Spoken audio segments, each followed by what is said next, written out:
What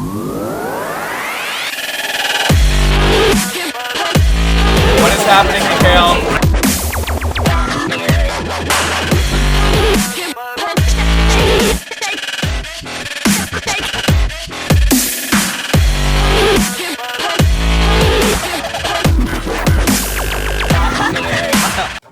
Hi, I'm Mihkel, I'm creator of TimeBook, and it's again this time of the year. It's the time when Mindvalley University is finding place.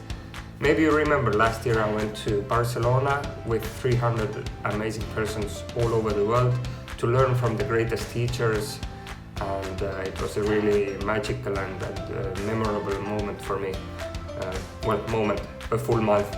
And this year it's happening again. It's happening in Estonia, Tallinn, and there will be not 300 but 900 people. So I'm really excited about it. Past 3 nights I've gone out to networking events, and I have met 96 people who are doing epically great things in life, who are into personal development and who want to learn from the best.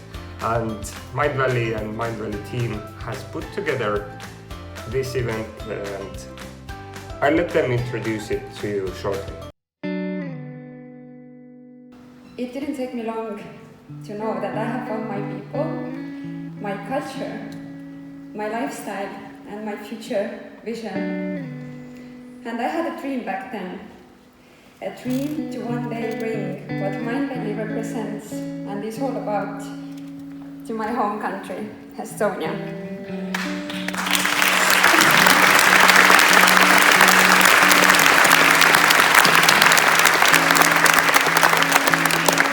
So this is happening right here, right now. There's another reason, which is way bigger and more universal, why I experience extreme excitement at the moment. And the reason being the mission that all of us here in Mindvalley have, the mission to build a global school which delivers transformational education to all age groups around the world. And we are beyond grateful to have each one of you here living the mission with us today. And there's this emphasis on constant envisioning something greater, bigger, larger, transform more lives. You know, how do we bring people from all around the world? Like, have you had a chance to speak with the people in the room? How many countries have you met? Like, how many people have spoken with people from over 5 countries? Look around. This is what's amazing about doing a university like this, is that you're not just in the same cluster of the people that you always get to hang out with growing up. I mean, I'm from a very small village in Canada where my neighbor's a farmer and there's more cows than people. And here I am in Tallinn, Estonia, where there's people from probably over 40 countries here. And we get to learn each other's stories.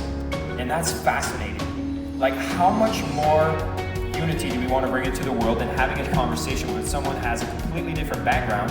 And don't you find you realize that we're not that different? So Jason's point that we are all basically the same, I really agree with it, because the more I travel, the more I see that we all want the same thing. Everybody wants to be happy, and it's weird that we haven't reached it yet. I asked a few months ago Sir Richard Branson about how we could unite the world together, to bring the people together, to stand for each other's happiness. And his answers helped me figure out how to do it. So this is what I'm pursuing at right now, and to help you get a little closer to happiness, I will share those ideas from today's speakers, Kristiina Mänd-Lakhiani and Vishen Lakhiani, and also John and Missy Butcher.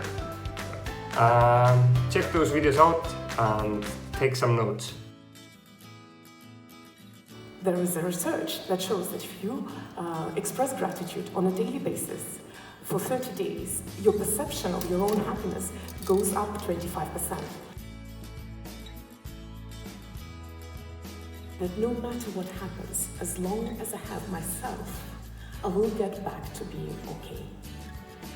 But this is just as long as I have myself. And in the moment when something is happening to you and your loved ones, it is okay that you do not feel happy. It is okay. Because you are a social being. And every emotion feels in your body in a certain way, which actually helps. I like the connection between emotions and the physical body, because by translating your emotions into physical body, it's easier to work with them. So let's say if you feel fear and it's somewhere in the stomach, just relaxing that part of your body really helps. Or if you feel like anger and it's up here, breathing deeper really helps. So you allow that emotion to be, and Gerald Tupten is going to talk deeper about what it is. Honestly, when I heard him for the first time, he blew my mind. I could not get my brain back together for a long time. And then after you let it be, that's when you're ready to move on and transform this emotion, but you have to let it be. Because modern science is finding that when you're happy, before you get to your goal, you are far more likely to attain your goal, because happiness is like rocket fuel for productivity right now. You can read the book Happiness Advantage by Sean Aker. Study after study after study. Students do better at exams when they're happier. Doctors do better when they're primed to be happy. Optimistic salespeople are 55% more likely to close a sale.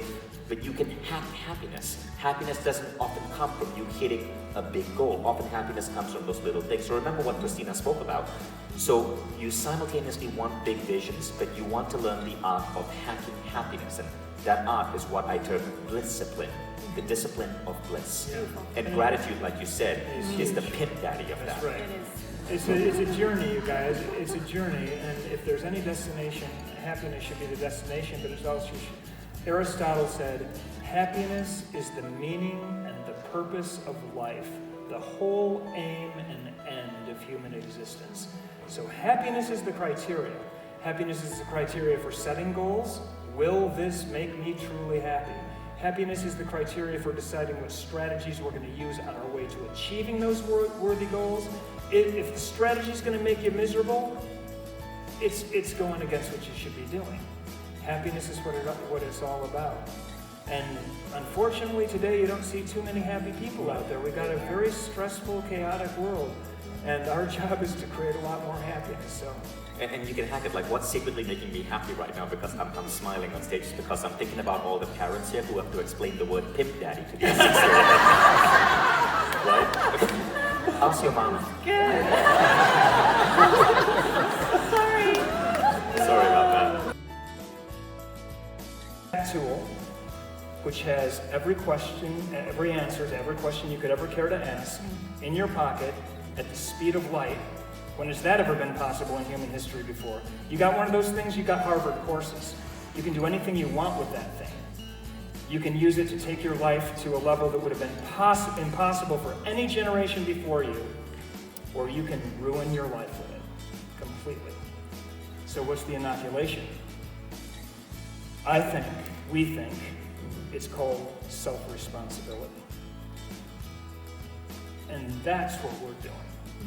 We are trying to help people, trying to lead people down a path where they can take responsibility for their own lives, meaning they can be the ones to decide who they want to become. They can be the ones to set a vision for the life they want to live. These outtakes that I shared with you right now, they are just some tiny bit of the information I got today. I really loved all the speeches, and they brought me lots of value and provoked some new ideas, and also recalled some older ideas that I have already had, but still haven't made or turned into reality. So I will share the ideas with you. Just take a screenshot out of the next 3 pages that are popping up on your screen and investigate them, study them, and hopefully you will find them really useful.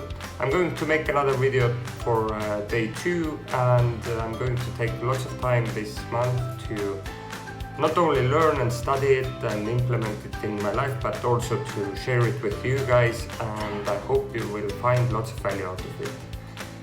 use the information for turning the world a better and happier place, and take care.